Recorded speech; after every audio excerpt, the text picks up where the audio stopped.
السلام عليكم. هنتكلم هتكلم كلمتين حلوين، وشوية تفاصيل كده مهمة. كل دقيقة في الفيديو ده مهمة، وبعتذر من دلوقتي لو طولت شوية، بس احنا لازم برضو يعني في ناس واصلة لها الصورة كاملة وفاهمة، وفي ناس لسه، فاحنا عايزين ندردش شوية مع بعض بهدوء كده، ونحلل بعض النقاط عشان نقف عند جزئية معينة كده. الكورة في مصر رايحة فين بالظبط، او راحت فين خلاص. كالعادة طبعا انا كاتب اللي انا هتكلم فيه، فهشوفه هنا بسرعة، هتكلم بسرعة شوية عشان انجز في الوقت. اول نقطة انا بتكلم كاتبها تظبيطة الدوري لبيراميدز ده، يعني بشهادة ناس كتير، ومنهم اللي طلع على التلفزيون امبارح ايهاب الكومي قال لك يعني هو حطها، هو لسانه فلت وما عرفش يلمها تاني. قال لك الطلب مننا ومش عارف ايه، وعندي معلومات ان الدوري موجه ومتظبط لبيراميدز وبعد كده طلع بالليل قال لك لا، ده مش في مجلسنا احنا، ده في المجلس الحالي. ايا كان التفاصيل، هو دلوقتي بيراميدز قدم بلاغ للنائب العام او حاجه زي كده، او للمجلس الاعلى للاعلام، فهيتم التحقيق في الموضوع. فالموضوع ده هيروح في ناحيتين. الناحيه الاولى، يا اما هاب الكومي هتيجي تعليمات انه ما يتكلمش ويسكت، وهيتشال من صدى البلد، ويا دار ما دخلك شر، واحنا عارفين طبعا التعليمات هتيجي منين. يا اما ده السيناريو اللي بيحصل في حاجات كتير، يا اما احمد دياب هو او غيره خلاص، زي ما بيقولوا كده ترى عليه الفتحة، ف خلاص اتسلم. فإيهاب الكومي ايا كان التفاصيل اللي معاه، ايا كان المستندات اللي معاه، ايا كان الورق اللي معاه، فهيسلمه بقى و... والدنيا بقى هتتنرمى. انا بحمد واشكر فضل ربنا علينا، لاني فعلا كل الناس تقدر تخطط وقوى الشر كلها تقدر تتفق عليك، لكن إرادة الله فوق كل شيء فعلا. وربنا كان ليه إرادة تانية، سبحان الله. يعني هم امبارح حاولوا يلبسوك وبين المسرحية وكل حاجة متظبطة ومتستفة، والزمالك طرف في الموضوع، والرابطة والاتحاد وكله كله كله، ويجي انت ببيان واحد خدت بعضك وشلت ايدك من القصة، راح واقعين كلهم في بعض. ولسه ده الايام اللي جاية دي هتطلع بلاوي، هتلاقي بلاوي وتسريبات ومهاترات، وده من هنا. الحمد لله ربنا معانا، وده دايما اللي بقول، ربنا معاه ما يخافش من مخلوق، والحق دايما بينتصر مهما طال الوقت. دي نقطة.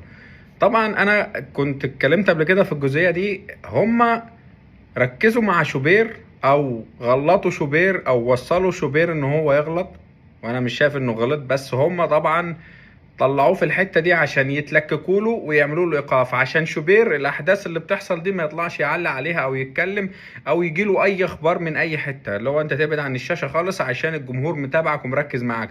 وكده كده ابراهيم فايق اجازة شهر رمضان، فما فيش حد هيتكلم، مفيش حد هيفتح بقه، الا بس الناس اللي هي على اليوتيوب وهنا وهنا واحنا، واللي زي حالاتنا على اكس والمساحات وبتاع.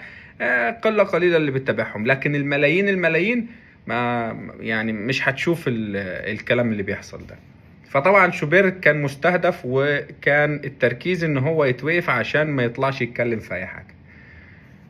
بصوا بقى يا جماعه، في حاجه. ميدو انا دايما بشوف انه انا ماليش دعوه بشخصيته، انا ماليش دعوه هو بيعمل ايه، هو شخص فاسد، هو خمرجي، هو دي حياته الخاصه، هو حر فيها يعمل اللي هو عايزه.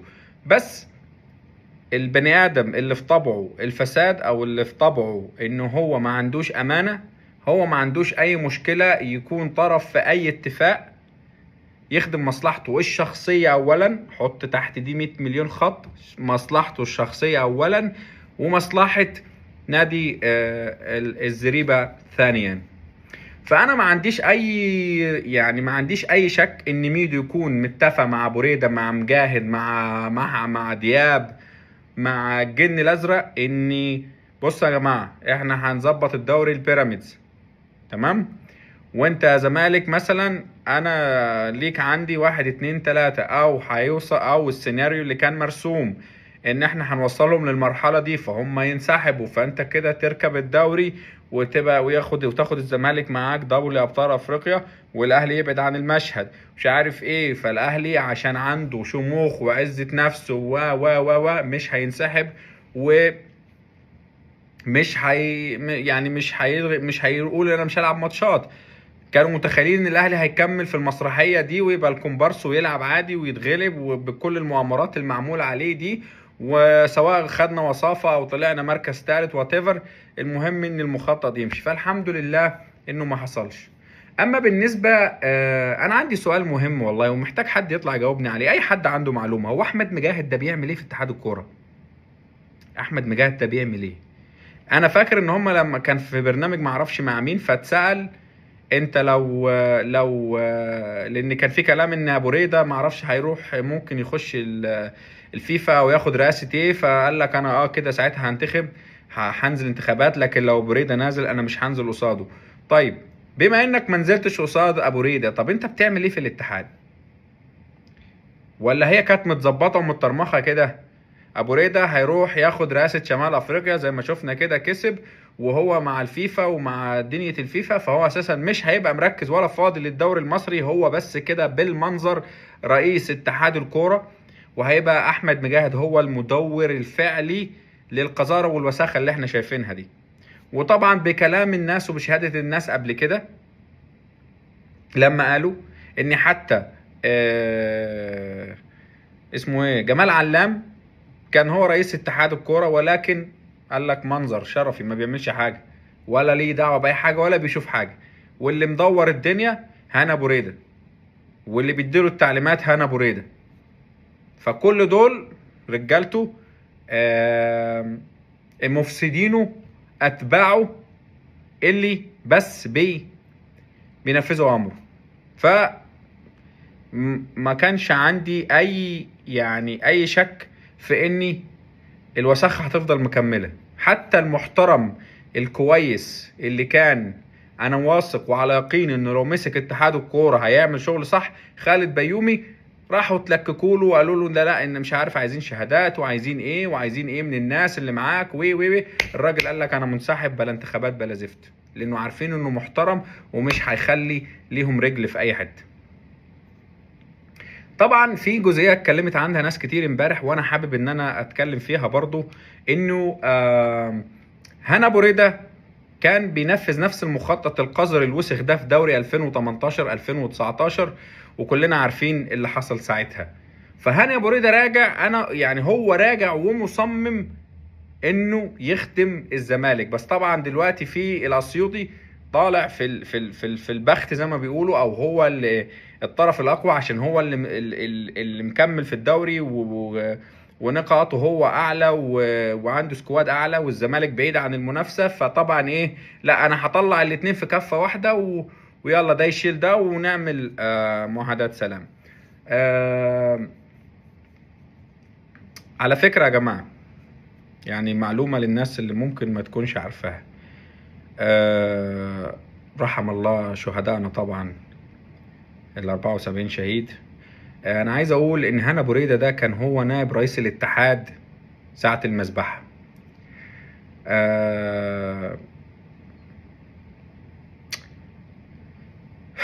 لما برضو خرجنا من افريقيا وايام الفساد اللي كان معروف ايام عمرو فهمي الله يرحمه بالمستندات وبالورق، كان هو رئيس اتحاد الكرة في المرة الأولى هنا أبو ريدة. برضو هنا أبو ريدة اللي ما يعرفش على فكرة ده خريج دبلوم صنايع، مع احترامي طبعا للناس بس يعني دبلوم صنايع.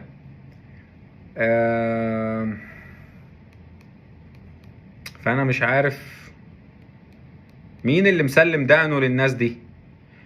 اشرف صبحي ده بيعمل ايه؟ ولا هو انا مش قادر افهم. هو معقولة انتوا وصلتوا بالدرجة اللي يعني قسوة القلب وان انتوا تبقوا عمي البصيرة كده، ان انتوا تبقوا بالافتراء والفساد ده، ونسيتوا ان في رب هيحاسبكم؟ نسيتوا ان دي امانة ربنا هيحاسبكم؟ ده ربنا يعني ده انتوا ده كل واحد فينا بيتكتب حرفيا كل حاجة بيعملها في حياته.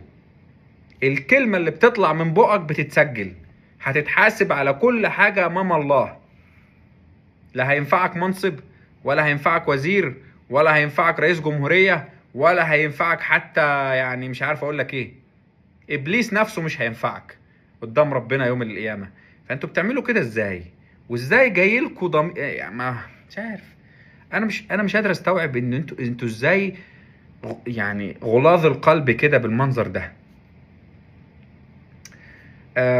في حاجة أنا برضو ركزت معاها في خلال الأحداث، يعني أنا تابعت كذا حد وكنت بسمع هنا وهنا، ففي حاجات كده بين السطور الواحد برضو بياخد باله منها. جملة كابتن محمود الخطيب في حفلة الأقصر لما قال الأهلي محتاج تقدير ولازم يتقدر، وكان أشرف صبحي قاعد وطبعا ناس تانية. أنا شايف إنه الكلمة دي ضايقت ناس كتير، الكلمة دي احرجت وزعلت ناس كتير. اللي هو انت تقصد مين؟ انت بتلقح على مين؟ او انت رامي الكلام فين؟ وطبعا احنا عارفين الكلام ده يمين. سيبك بقى من اشرف صبحي وشوية الاراجوزات دول، لا احنا بنتكلم فوق شوية. الكلام ده ضايق ناس كتير. الموضوع كبير يا جماعة، الموضوع كبير وموضوع وارم، الموضوع رايح في سكة ان الاهلي ده يقع وما تملوش قومة بجد. بس اي حد عبيط فاكر انه هيقول لك ده بكره الصبح يلا حل مجلس الاداره وما اعرفش ايه وبتاع. لا لا لا، مش هيحصل. مش هيحصل. ده رقم واحد. رقم اتنين، ما فيش اي مخلوق هيقبل انه يدير الاهلي في الوضع ده او في الاحداث دي. رقم ثلاثة، حتى لو جبت لجنة ما انت هتجيب اهلاوية، هتجيب ناس هتقول لي مشهود لها ما اعرفش بيه والناس تبقى، واحنا كجمهور او اي حد يبقى عارف ان هم ليهم اصول زملكاويه او هم ليهم ميول زملكاويه. احنا كجماهير مش هنحل ومش هنسكت. ولو هنضطر ان احنا نطلع بمظاهرات هنطلع بمظاهرات. النادي ده يعني انا ما بحرضش على حاجه وما بتكلمش في حاجه وما يخصنيش عشان بس ما حدش يجي في اي كومنت ولا بتاع يهلفط معايا بالكلام. لا انا مش بتاعتي وما بحرضش على اي حاجه. بس النادي الاهلي ده ما حدش يجي جنبه، ما حدش يجي جنبه. مش عشان هو غلط لا، ولا اللي فيه بيفتروا على حد لا، ولا هم ضد الدوله مالهاش علاقه بالموضوع. اركن الدوله على جنب، الدوله مالهاش اي قصه في الليله دي. احنا بنتكلم ككوره فقط، ككوره فقط. كل من يدير منظومة الكرة فاسد. وانا قلت قبل كده وبقول تاني، الموضوع لازم يوصل لرئاسة الجمهورية والرئيس نفسه. ان انت دخلت في حتة الموضوع بقى حسابات شخصية وتصفيات بين اشخاص ليهم باك جراوندز سواء سياسية او في المجال الوسخ ده بقى لها كتير. فدلوقتي الموضوع بقى تصفية حسابات. مين عايز يخلص على مين عاوز سوري في اللفظ يركب على مين. ده الموضوع باختصار شديد. لكن سيبك بقى من الحوار الخطابات وده بعت وده مش عارف ايه. لا هو احمد دياب يلا ده شايل ده وشايل ده، اتفقوا مع بعض ما اتفقوش، ظابطينها طبخينها. انا ما يخصنيش في القصه دي غير النادي الاهلي. انا ده اللي يخصني وده اللي يهمني بس.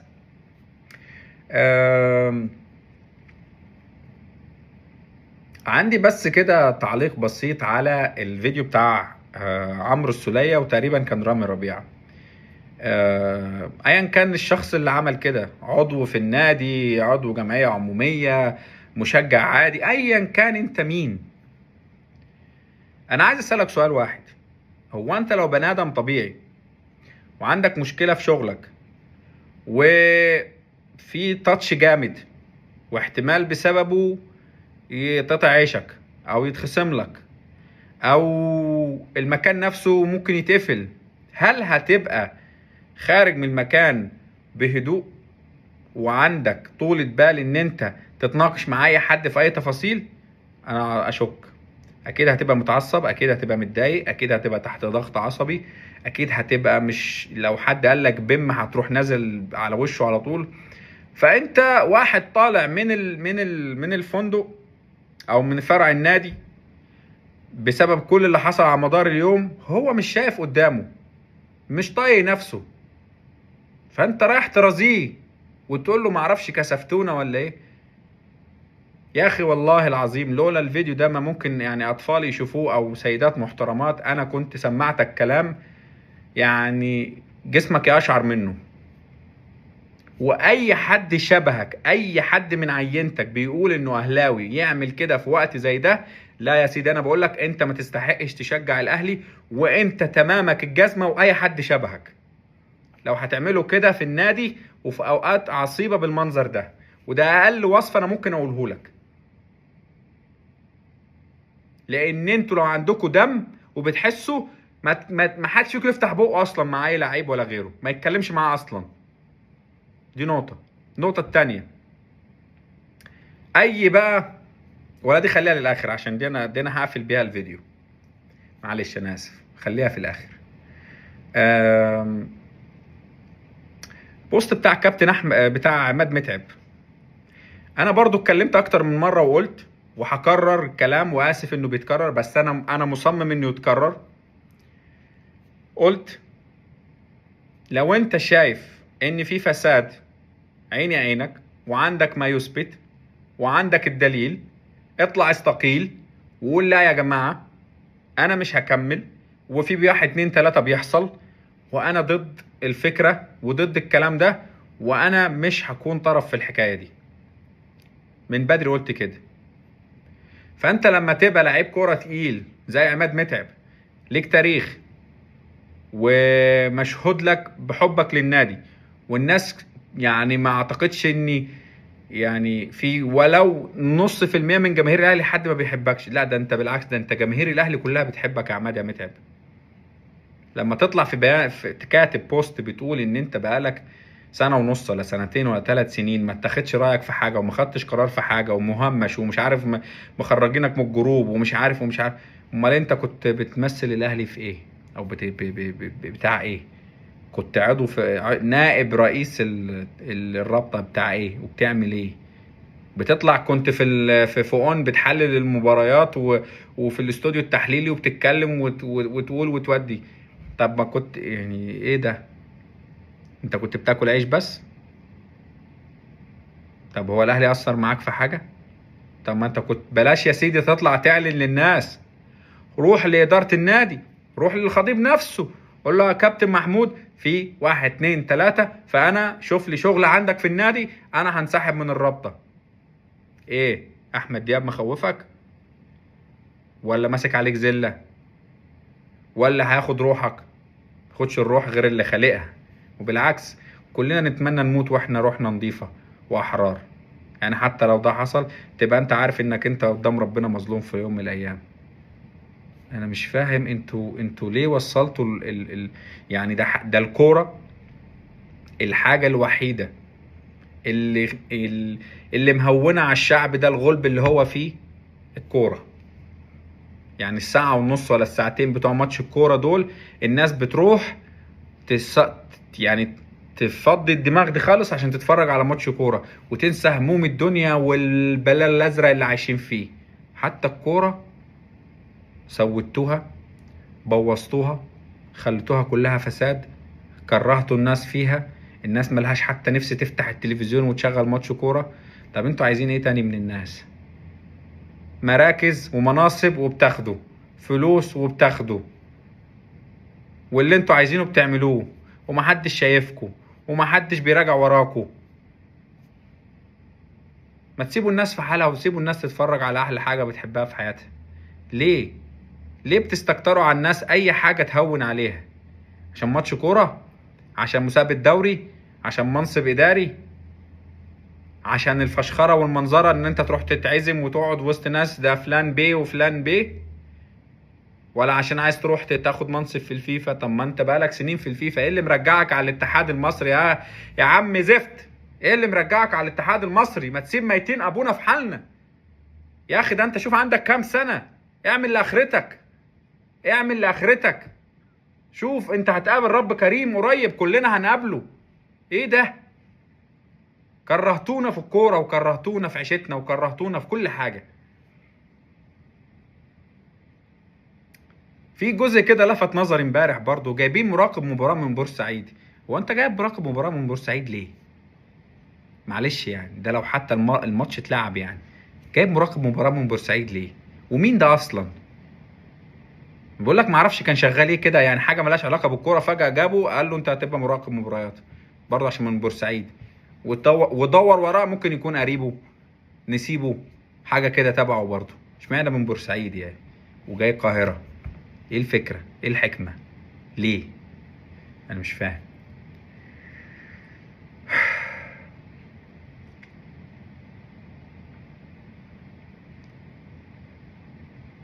بالنسبة لبسيوني، طبعا الحتة دي الناس كلها اتكلمت فيها وخلاص، بقت على عينك يا تاجر. في ماتش غزل المحلة والزمالك، الكرة اللي بالايد دي كان كل الناس شايفاها وكل الناس واخدة بالها منها، يعني اللعمة يشوفها، ما اتحسبتش وتوقف شهر عشانها المفروض يعني. في نفس الموسم ده شهر كامل عشان الكورة دي. انت ازاي جاي حكم زي ده جايبه يحكم ماتش قمة، وهو في ماتش زمالك وغزل محلة واخد الكرة بايده؟ دي حاجة التانية، اتصور وهو طالع بعد الماتش وهو طاقم التحكيم بتاعه عند مشجع زملكاوي، معرفش عنده محل عسل ولا ايه، وهم واخدين هدايا. وقبل كده برضو قال لك انا زملكاوي. طب انت عايز ايه؟ انت ازاي بتجيب واحد ميوله زملكاويه بتقول له خش حكم ماتش اهلي وزمالك وماتش حساس؟ ده ماتش يعتبر ماتش نهائي، اللي هو ماتش ماتش بثلاث نقط، ما بيتعادش، ما بيتكررش. خلاص هم السبع ماتشات دول والدوري خلص. انتوا ازاي كده؟ انتوا ازاي بالافتراء ده؟ مش عارف. والكوره بتاعت الدوري اللي هي من 4 سنين، ماتش الاهلي وطلائع الجيش، افتكرت لما الكرة عدت الخط وكان ابراهيم نور الدين هو حكم الساحة، وجابوا الحكم تقريبا كان حكم مساعد في قناة الاهلي، وسألوه قال لك انا قلت ده ماتش دوري راجع الكورة، راح هو قال كمل كونفيرم مفيش حاجة، والماتش شغال والكرة بتتلعب وحسبها ضربة مرمى من غير ما يراجعها على الفار حتى. برضه بسيوني. طب ايه يعني؟ حتى لما حابين تفسدوا الاي كيو عندكم بالسالب، جايبين اوسخ حكم معروف انه زملكاوي وذمته فالصو وبتركبوه على الماتش. تمام.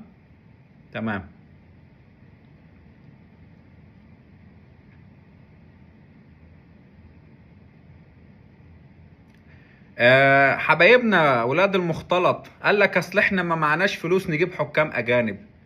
ما معكش فلوس تجيب حكام اجانب ورحت مفعل بند الشراء بتاع بنتايك ودافع 1,000,000 يورو امبارح؟ ده ازاي يعني؟ طبعا انا مش هطول في الحته دي لان انتوا اشكال وسخه اصلا، من الواحد مش هيكتر معاكم في الكلام لانه ما تستاهلوش اصلا الكلام. حتى في حاجه كده طلعت انا مش فاهمها او مش قادر استوعبها، او يمكن حد يوضحها لي، يا ريت لو حد فاهم عنده صوره عنده خلفيه. في صوره اتسربت من اجتماع مجلس اداره نادي الاهلي، اللي هي عدد الاعضاء اللي يعني الموافق واللي كان ضد القرار ان الماتش يعني الناس اللعيبه ما تروحش تلعب الماتش. في مجموعه كانت موافقه وكانت مجموعه ضد القرار. انا عايز اعرف حاجه، هي الصوره دي اتسربت ازاي؟ هو من امتى بيحصل تسريب في اجتماعات مجلس الاداره؟ من امتى بيحصل عندنا الكلام ده؟ عند المختلط مفيش مشكله ان كلهم بيضربوا في بعض اسفين وكلهم عايزين يركبوا على بعض وياخدوا مناصب بعض ويوقعوا بعض ومشاكلهم ما بتنتهيش، لكن احنا من امتى عندنا الكلام ده؟ ها؟ و... والكابتن حسام غالي برضو اللي عليه علامات استفهام كتير كان من ضمن الناس المعترضة. شوف يا حسام يا غالي، الاهلي عملك زي ما عمل غيرك، وانت ما تعرفتش غير عن طريق الاهلي. انا مشجع درجة تالتة ماليش اي قيمة في الحياة، بس خدها مني، مفيش حد بياخد منصب جوه النادي او بيبقى رئيس نادي عافية وغصب. لازم تتم بمباركة الجمعية العمومية والجمهور اولا. ولو الجمهور مش حبك وعايزك، احنا مش هنحلك ومش هنسيبك. ولو فكرت ان اللي انت بتعمله ده ان المجلس يتحل، فتيجي انت كلجنة تدير الدنيا ويمسكوك رئاسة النادي، انا بقولك من دلوقتي انسى، مش هنحلك، والله العظيم ما نحلك. وانت عارف جمهور الاهلي لما بيقلب على حد. اركز كده واعقل وفوق لنفسك يا حسام يا غالي، واعرف انت فين وقيمتك فين. شايف الحضري؟ هنحطك مع الحضري، اقسم بالله ما نشم ونعرف ان ليك يد في اي حاجة او بتفكر في اي حاجة، هنحطك مع الحضري وغيرهم كتير اتعمل عليهم اكس ما دخلوش النادي تاني، وانت حر. طيب اخر حاجة عشان الفيديو طول قوي 26 دقيقة، اخر حاجة كلمتين بقى للاعلاميين الاهلاوية، اليوتيوبرز واي مشجع اهلاوي. ده من ابو اخر يعني. انت ضد القرار، موافق على القرار، موافق على التوقيت، ضد التوقيت، ايا كان ميولك او اقتناعاتك او ايا كان وجهة نظرك في الموضوع، احنا دلوقتي في موقف لازم كلنا نكون في ظهر النادي ونساند قرارات مجلس الإدارة قلبا وقالبا. هتطلع تعمل فيديو تتكلم وتلوش وتعبط وتهبل في الكلام عشان تجيب مشاهدات، او عشان الناس تخش تقولك انا كنت معاك، او انت عشان تثبت موقف ان انت كنت ضد الفكرة عشان لو حصل ان الاهلي اتخصم منه نقاط والدوري كمل، او مش عارف قالك هينزلوه ايا كان التفاصيل، لانها مش هتحصل، لان انت اساسا الدوري بالكرة المصرية كلها واقفة على الاهلي، فمش هيحصل الكلام ده. فايا كان ميولك او تفكيرك او وجهة نظرك في الحتة دي، خلاص بعد القرار والبيان انا شايف ان انت ملوش لازمة تطلع تعمل فيديوهات ولا تطلع تتكلم في الحتة دي. خلاص انت المفروض دلوقتي بتساند الادارة في قرارها ضد الفساد والظلم والافتراء، لان الموضوع بقى لعينك يا تاجر. وزي ما قلت في المساحات، الاهلي وادارته ما كانوش هيتكلموا او يطلعوا ياخدوا قرار بالمنظر ده الا اذا هم على بيان تام وعلم تام بالفساد واللعبة اللي كانت بتتلعب والقصة ماشية ازاي، وعلى يقين انه كان في قذارة بتحصل في الموضوع لولا ما طلع القرار ده بالمنظر ده. فيا ريت يا اهلاوي تقفل بقك وتقفل الحتة دي وتساند مجلس الإدارة فقط. اتمنى الحتة دي ما اشوفهاش دايرة في اي فيديوهات من النهاردة، هو المفروض كان من امبارح اصلا. طيب هنشوف قرارات مجلس الإدارة الجديدة هتبقى عاملة ازاي، وتاني وتالت وعاشر احنا بنأيد مجلس الإدارة وفي ظهره في الفترة دي. شكرا.